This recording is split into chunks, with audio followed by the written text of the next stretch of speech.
you, I'd love to talk about this. It's the bond market.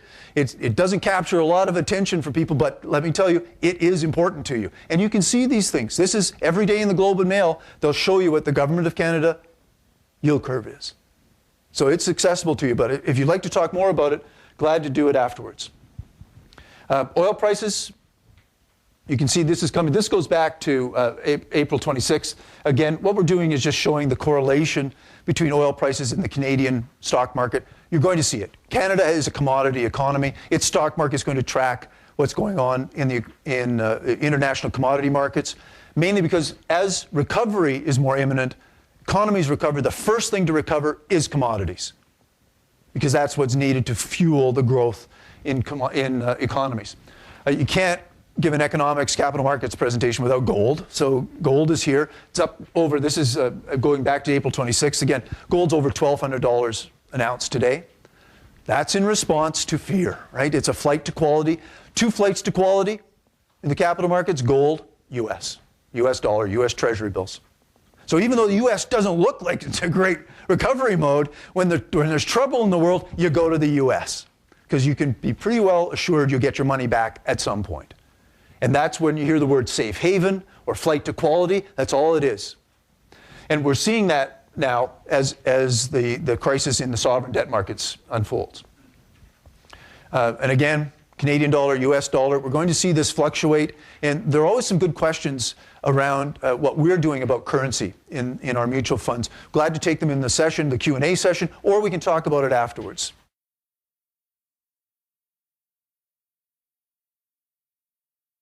And I've also included in there a slide on what our investment returns are with some of our funds and our pools, so you can see them. I'm not going to spend a lot of time on it. My hope was more to give you some background on what's going on in the macroeconomy.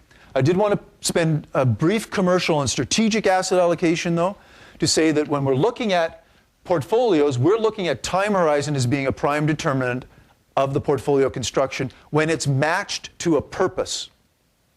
So this is where you start to divorce pure returns that the market gives you and start translating into something that's meaningful for your life, for what that money's supposed to be doing. And that's tying a purpose to a time horizon and then to a portfolio construct that's appropriate for that time horizon. So what you're seeing here on the left is a 7.5 or roughly 7.5 year time horizon. This is the way we would look to allocate today. A 20-year portfolio time horizon, we'd look to giving more of an opportunity for equity growth for that portfolio. But it's always tied to a specific purpose. Now, I promised you Greece and Goldman Sachs. So I'm going to first go to Goldman Sachs and say, why is Goldman Sachs going to be important? What needs to happen in the US? President Obama has a very tough agenda in front of him. He needs to reform the financial system in the US. He needs to get in a consumer protection agency, and he needs to bring back what was installed in 1933 as a result of the Depression, the Glass-Steagall Act, which separated powers. It got investment banks out of the banking business. 1933. The Clinton administration in 1999 got rid of it.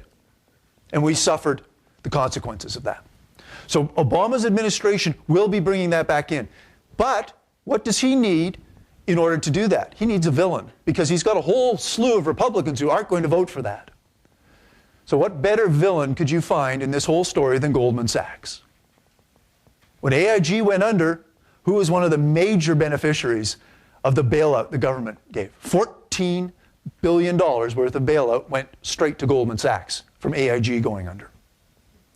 So when you see and you start to read, once the sovereign debt crisis starts to get a little lower in terms of its headline capacity, you're going to start to read more about Goldman Sachs and the criminal case that the SEC has brought against Goldman Sachs for fraud. Now, does this happen? Is it going to be successful? We don't know, because there's a huge burden of proof in a criminal case. But the bottom line is, this is Obama's chance, or the administration's chance, to create a villain to say to the popular voter, or the voters, this is bad news, we've got to get protection. So this case will get lots of headlines. And today it was announced JP Morgan is also now in the loop. So again, lots of things that involve credit default swaps and collateralized debt obligations. Most of what Goldman Sachs did was legal. Maybe not ethical, but certainly it was legal. Now, sovereign debt, Eurozone. What you saw in the past week was a $1 trillion bailout package, roughly 750 billion euros, primarily focused on Greece. But why was it important? Greece has about $166 billion of sovereign debt out there. You can say it could manage it, except these are all the creditor companies or countries in the Eurozone, and it's not governments, it's banks. Greece goes under, Germany's on the hook, I'll show you another slide.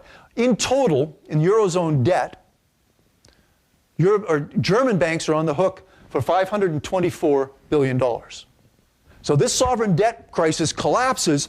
It's not just governments that have a problem. It's not just currencies. Banks start to fail. That's why you saw quick action last weekend that came in and gave $1 trillion worth of support to Greece and its compatriots.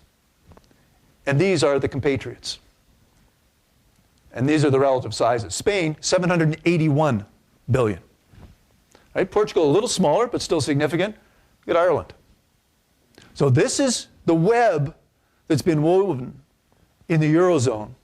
The U.S. is here too. The U.S. isn't too exposed. The banks in the U.S. aren't as exposed as the Eurozone banks are. The things to watch for in the construct of this bailout package were that of the 750 billion euros, about 250 billion, not confirmed, is from the International Monetary Fund. And some of our tax money goes there, a lot of U.S. tax money goes there, so that's why you're going to hear some rumblings from the U.S. about that happening, because it's going. It's going to support what's going on. But the rest of it comes from the Eurozone. The interesting thing is about $60 billion of that is an immediate emergency fund. 166 is Greece. What's the rest of it? That has to be voted upon by the different countries before it can be released. So 60 billion can be released without question, but the rest of that bailout needs to be voted upon. And we all know what parliaments or different legislative bodies can do with decisions like that if they want to. So the reason you saw $1 trillion being promised to support Greece is primarily because of what happened to Lehman Brothers. The U.S. let Lehman Brothers fail, and everything went after that. And primarily the problem was liquidity. Banks wouldn't lend to each other. In fact, great anecdote, one of the former U.S. Treasury secretaries said, what was it like as a bank to decide whether or not to lend to another bank? Looked pretty solvent, but think about it in terms of, as an analogy, remember I'm wary of analogy. You've got 10 bottles of water in front of you, and one of those bottles is poison. How thirsty do you have to be before you take a bottle and drink from it? That's what the banks were going through. It wasn't as if most of them weren't solvent, it's just which one. When you're lending money, and especially in the overnight markets, to keep liquidity going, and that's where Lehman Brothers and Bear Stearns fell down. They were lending and borrowing money overnight that they couldn't refinance because nobody would lend to them because they didn't think they were going to get their money back. That's when I showed the chart about global liquidity and credit markets. That spread on LIBOR went up because nobody knew they were going to get their money back. How much interest do you need to get on a loan if you don't know you're going to get your money back?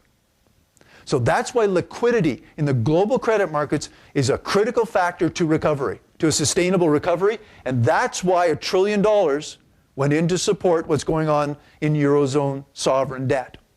So it's going to help for a while, but think about as you go through and read the papers, these are the things that are going on, and you'll continue to hear support, because without that support, liquidity starts to dry up again, and we're going to go back into the same tailspin. And then Goldman Sachs, don't forget Goldman Sachs. It shall return. So recession and recovery, I've just got a few minutes. I'm going to go through very quickly. It's important when I say, is this a sustainable recovery, to know what we're recovering from. All recessions are not created equally. The main kind of recession we see typically is